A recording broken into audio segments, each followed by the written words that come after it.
예수 이름으로 안녕하세요. 금요 예배를 위해서 하나님 말씀을 보시겠습니다. 오늘 보실 말씀 히브리서 13장 15절이 되겠습니다. 히브리서 13장 15절입니다. 함께 읽겠습니다.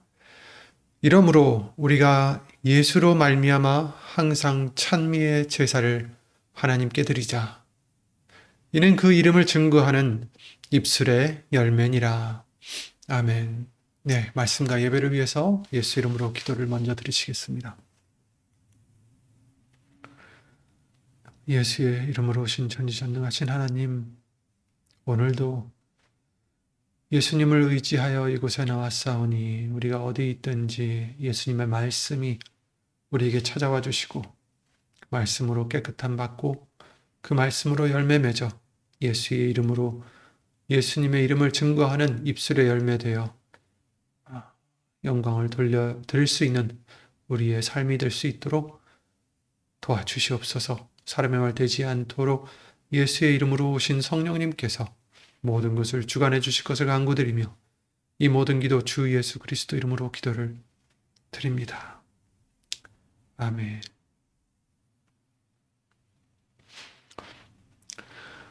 네, 주일 말씀을 통해서 시편 34편 보게 해주셨는데 송축에 관한 말씀을 보게 해주셨죠.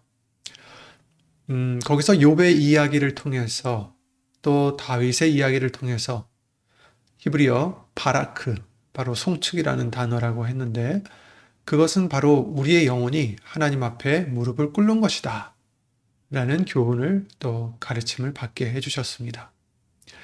수요 예배에서는 어떻게 우리가 송축을 드려야 하는지에 대한 말씀들을 보게 해주셨는데 결국은 말씀과 기도로서 우리가 거룩해진다라는 말씀을 통해서 그것은 우리가 예수님을 말씀을 통해서 바로 알고 또 그래야 예수님을 높일 수 있다, 송축해 드릴 수 있다.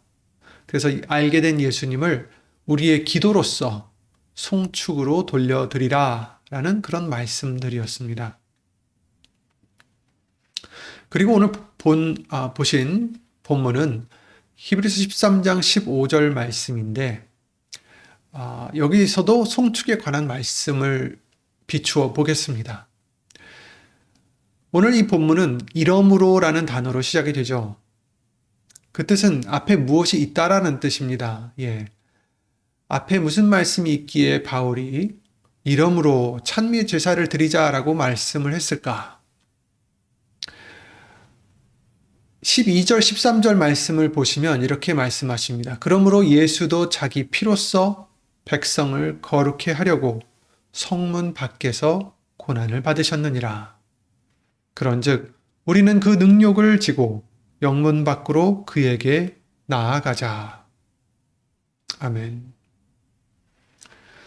예수님은 성문 밖에서 고난을 받으셨다. 무엇을 위해서? 우리로 거룩하게 해주시려고 자기의 피를 흘리러 성문 밖에 나가셨다. 이 성문 밖이라는 것은 예루살렘 성전 안이 아니죠. 그 바깥이라는 얘기입니다. 제사장들은 있는 곳이 아니죠. 깨끗한 곳이 아니다라는 얘기입니다. 거룩한 곳이 아니다라는 거죠. 예수님은 성문 밖으로 끌려나가서 십자가를 지셨습니다. 부정하다라는 곳, 죄인들이 처형되는 곳, 거기서 피를 흘리셨습니다. 이러므로 오늘 본문에 예수님이 그렇게 하셨기 때문에 그렇게 하셨으므로 예수님이 먼저 제물이 되셨으므로 우리가 찬미의 제사를 드리자라는 겁니다. 오늘 핵심 말씀이라 할 수 있죠.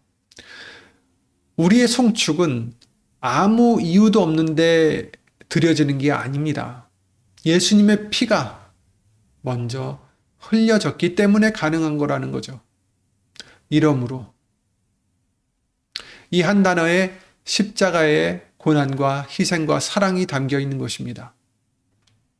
이러므로 우리가 예수로 말미암아 항상 찬미의 제사를 하나님께 드리자.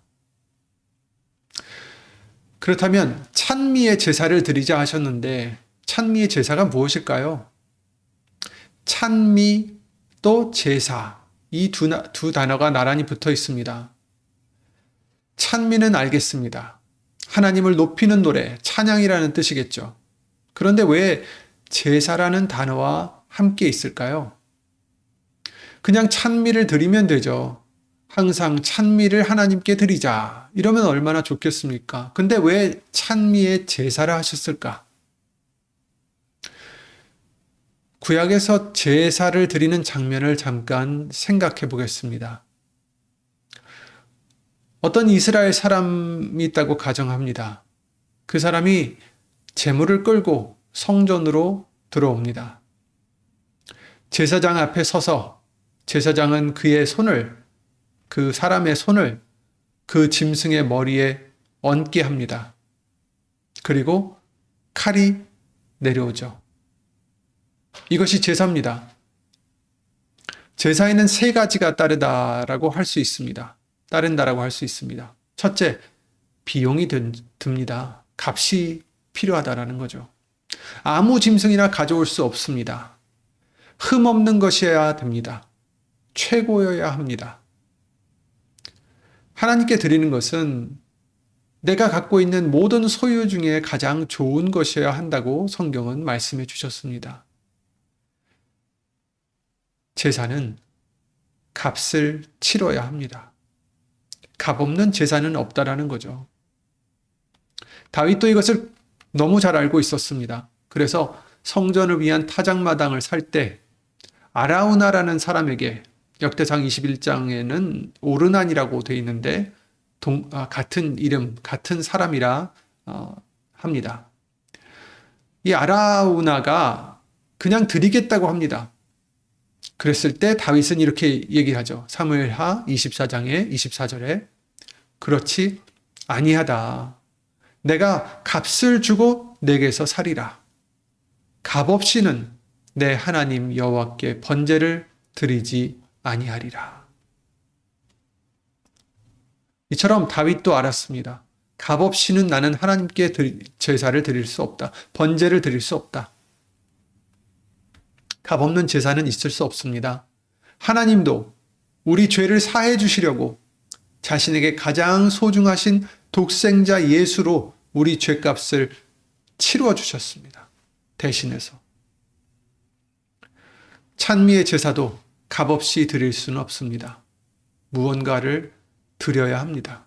고린도전서 6장 19절에 그러셨죠. 너희 몸은 너희가 하나님께로부터 받은 바 너희 가운데 계신 성령의 전인 줄 알지 못하느냐.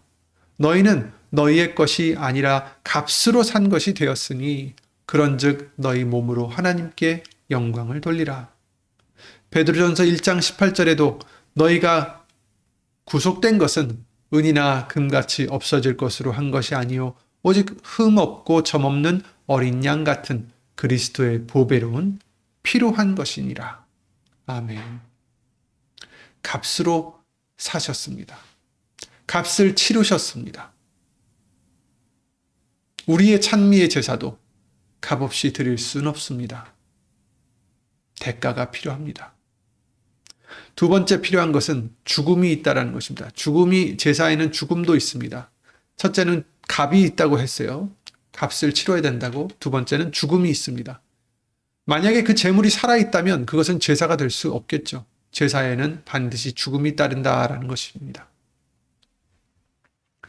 히브리서 9장 22절에는 피 흘림이 없은즉 사함이 없다라고 말씀하셨습니다. 피 흘린다라는 것은 죽음을 얘기하는 것입니다. 레위기 17장 11절에도 육체의 생명은 피에 있음이라 내가 이 피를 너희에게 주어 단에 뿌려 너희의 생명을 위하여 속하게 하였나니 생명이 피에 있으므로 피가 죄를 속하느니라. 즉 그 제산물에 죽음이 있어야, 그 피가 있어야 너희 죄를 속할 수 있다라고 말씀해 주신 거죠.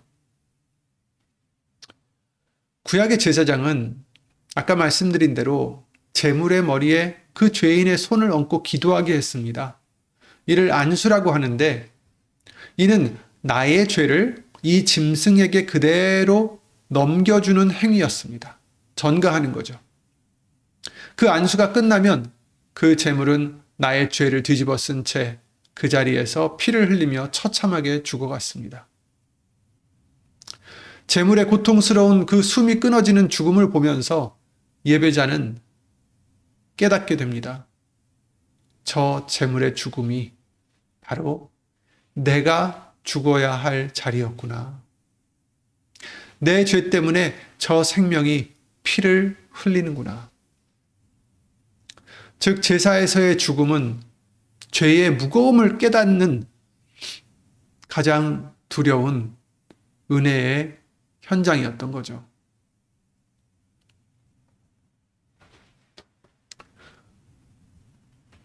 신약에서도 사도 바울은 이렇게 말씀하십니다. 내가 그리스도와 함께 십자가에 못 박혔나니 그런즉 이제는 내가 산 것이 아니요 오직 내 안에 그리스도께서 사신 것이라. 그렇습니다. 찬미의 제사는 죽음이 있다라는 것입니다. 즉 찬미의 제사를 드리는 자는 이미 죽은 사람입니다. 더 정확하게 말하자면 이미 죽기로 결심한 자입니다. 내 감정이 죽습니다. 기분 좋을 때만 하나님을 찬양하겠다는 그 조건이 죽습니다. 내가 은혜를 받아야 찬양할 수 있다라는 그 요구가 죽습니다. 제사는 감정으로만 드리는 것이 아닙니다. 행함이 따라야 됩니다. 죽음이 있어야 합니다. 내가 죽어져야 합니다. 내가 부인되어야 합니다. 세 번째로 드려짐이 있습니다. 드려야 됩니다. 제물이 그 제단에 올려지면 다시 내려올 수 없습니다. 다시 드린 것을 돌이킬 수 없습니다. 그래서 로마서 12장 1절에서는 이렇게 말씀하고 계십니다. 그러므로 형제들아 내가 하나님의 모든 자비하심으로 너희를 권하노니 너희 몸을 하나님이 기뻐하시는 거룩한 산 제사로 드리라. 이는 너희의 드릴 영적 예배니라. 산 제사, 살아있는 제사. 역설적이죠. 죽어야 하는데 좀 전에 말씀드린 대로 죽어야 되는데 그게 제사인데 여기선 산 제사라고 말씀하십니다. 육신적으로는 살아있지만 죽어져야 된다라는 얘기죠. 살아있는 동안 죽어져야 된다라는 얘기입니다. 살아있으면서 드려져야 된다라는 얘기입니다. 살아있으면서도 제단 위에 있는 그런 상태를 얘기합니다. 이것이 찬미의 제사를 드리는 사람의 모습입니다. 우리는 예수의 이름으로 제단 위에 올려진 바 된 자들입니다. 더 이상 나의 삶이 아니고 더 이상 나의 욕심을 위해서 사는 게 아니라 우리는 하나님께 드려진 그 제단 위에 올려진 산 제사입니다.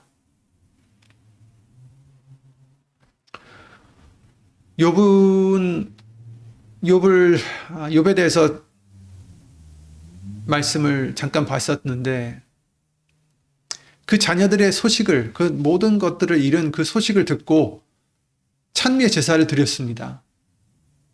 기분이 좋아서가 당연히 아니었죠. 모든 것을 잃었지만 그는 그 자신을 드렸기에 그게 찬미가 제사가 된 것입니다. 자신을 드렸습니다. 예수님께 맡겼습니다. 주신 자도 하나님이시니 거둬가시는 자도 하나님이시니 하며 찬양을 드렸습니다. 다윗은 어떻습니까? 다윗은 침을 흘리면서 그 바보짓을 하던 그 굴욕의 상태에서 찬미의 제사를 드렸습니다.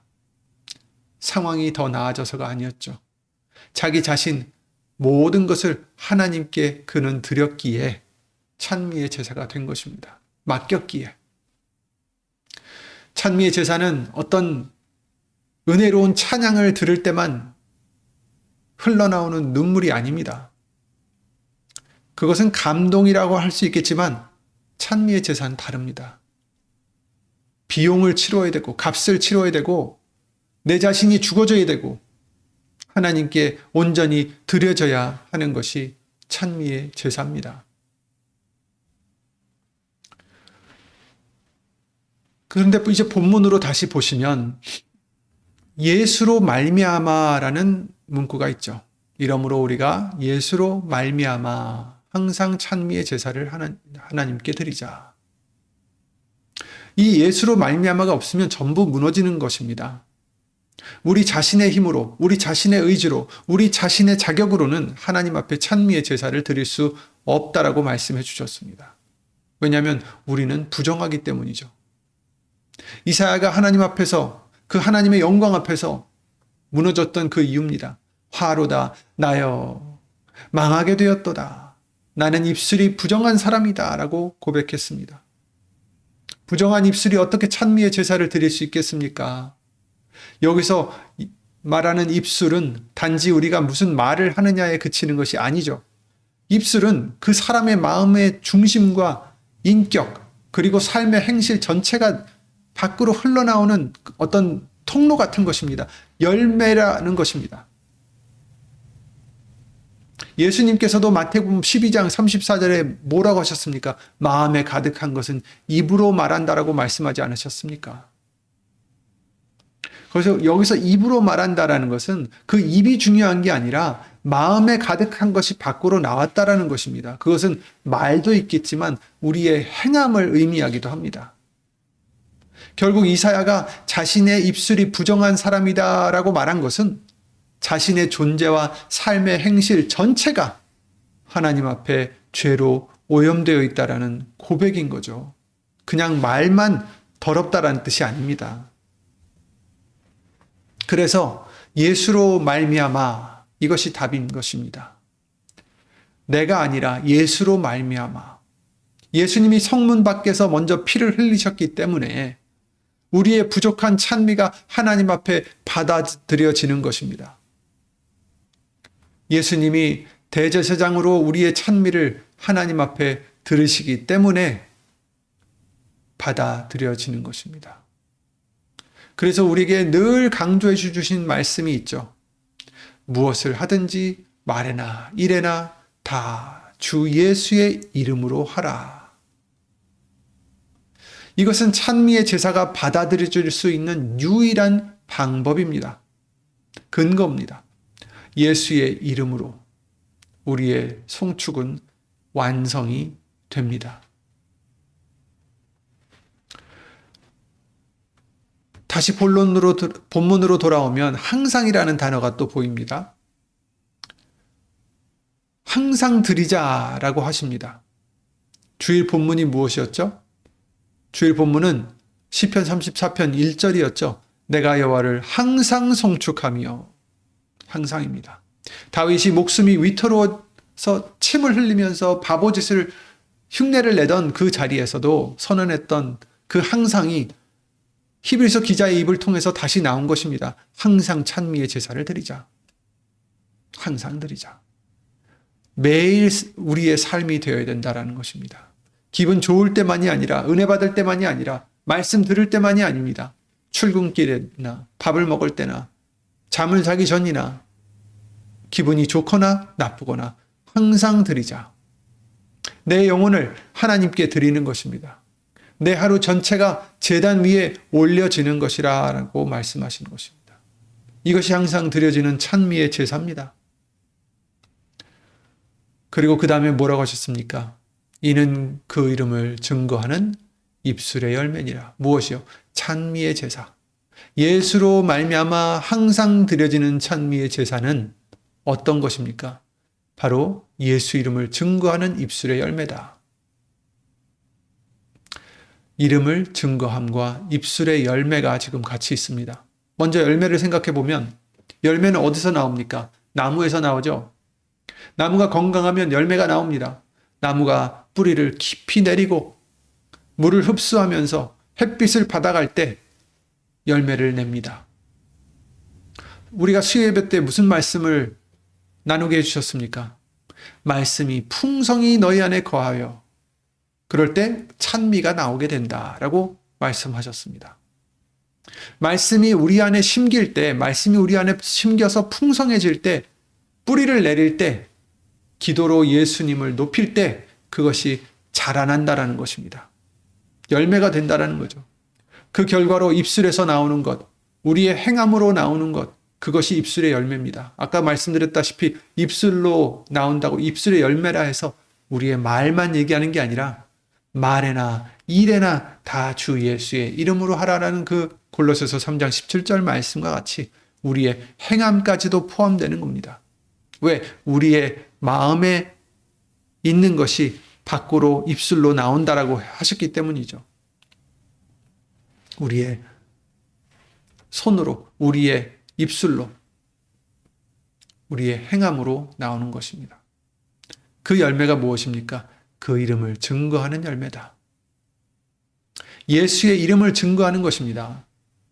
말씀이 우리 안에서 열매를 맺으면 우리의 말과 우리의 행함으로 예수의 이름을 높이게 된다라는 진리입니다. 시편 32편 2절을 기억하시죠? 주일 말씀에 나왔던 1절 다음에 있는 구절을 수요예배 때도 잠깐 봤는데 내 영혼이 여호와로 자랑하리니 곤고한 자가 이를 듣고 기뻐하리로다. 아멘. 놀라운 말씀입니다. 우리가 여호와를 자랑할 때, 하나님을 자랑할 때 누가 들을까요? 곤고한 자가 듣는다. 힘든 자, 고통받는 자들이 듣는답니다. 그리고 기뻐한다 하십니다.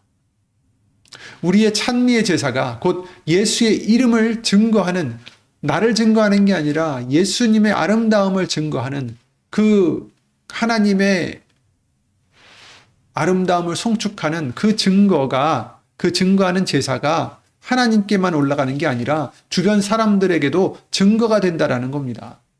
예수의 이름을 그들이 듣고 그것을 보고 기뻐한다라는 것입니다. 공고했던 자들이 예수님을 증거받고 기뻐한다라는 것입니다. 욥이 잿더미 위에서 여호와의 이름이 찬송을 받으실지니이다 라고 했을 때 그 고백은 수천 년 뒤 이제 우리에게까지도 들려옵니다. 우리는 이 말씀을 읽으면서 공감할 수 있습니다. 우리가 바로 그 곤고한 자들이기 때문입니다. 욥의 찬미의 제사를 듣고 기뻐하는 자들입니다. 예수님을 자랑하는 그 증거, 예수의 이름을 증거하는 열매를 보고 들으며 우리는 기뻐하는 자들입니다. 미흡한 우리들의 미흡한 송축이 예수의 이름을 증거하는 우리 삶의 작은 언행들이 누군가에게도 증거가 되며 희망이 될 수 있습니다. 기쁨이 될 수 있습니다. 이번 주에는 송축에 관한 말씀들을 보게 해주셨는데요. 주일에는 송축이 무엇인지에 대해서 영혼이 하나님 앞에 무릎을 꿇는 것이다 라고 가르침 받게 해주셨습니다. 수요예배 때에는 우리가 어떻게 그러면 하나님을 송축해드릴 수 있을까? 구체적으로 어떻게 하나? 말씀을 알아야 된다. 그래야 하나님을 알고 거기서 그 말씀을 통해서 나오는 열매로 하나님을 높이는 것이다 라고 그래서 기도를 드려야 된다라는 것을 했죠. 말씀과 기도로서 거룩하여 지민이라. 우리는 말씀으로 예수님을 알아가고 기도로서 그분을 높이는 것이다 라는 것입니다. 그리고 이제 오늘 말씀을 통해서 송축의 삶이 되는 것은 찬미의 제사, 곧 값을 치르고 내 자신이 죽으며 예수님으로 말미암아 드려지는 예수의 이름으로 살아가는 항상 입술의 열매 곧 예수의 이름을 증거하는 삶이 바로 진정한 송축이다라고 말씀을 가르침받게 해주십니다. 기분이 좋거나 일들이 잘 풀릴 때만 찬미의 제사를 드리는 것이 아니라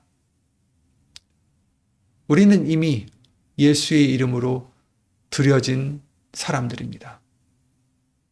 예수로 말미암아 우리는 예수의 이름을 증거하는 삶으로 항상 찬미의 제사를 드려야 합니다.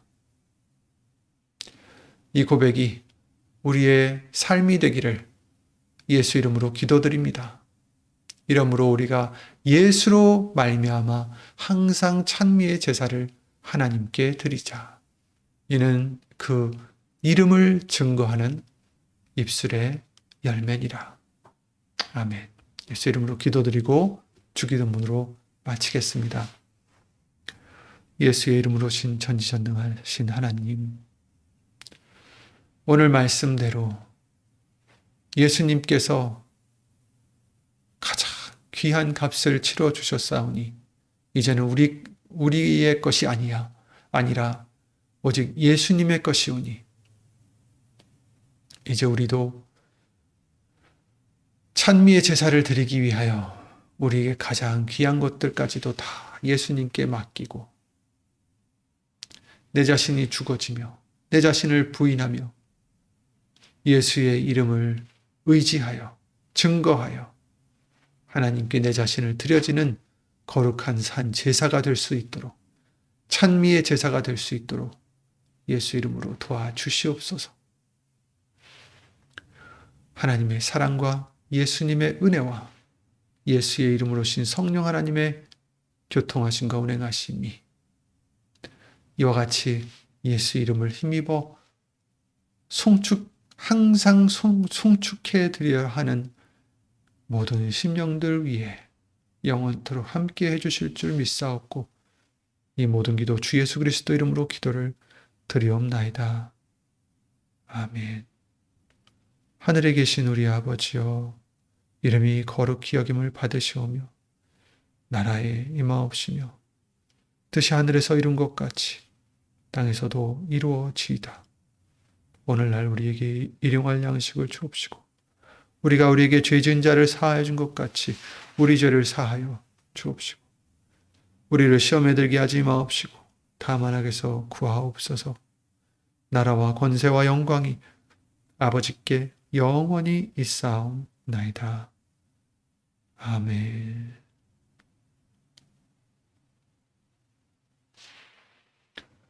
예수 이름으로 모두 평안하시길 기도드립니다.